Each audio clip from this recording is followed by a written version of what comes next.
কৃষ্ণা, রাধে রাধে। আজকে আমি রান্না করছি চাল কুমড়োর তরকারি। এই যে চাল কুমড়োর তরকারি, ঠিক আছে।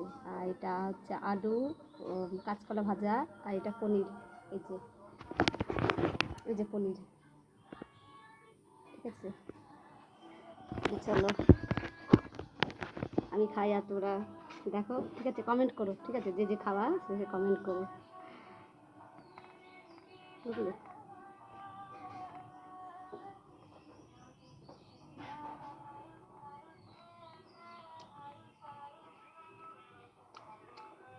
দারুণ হয়েছে।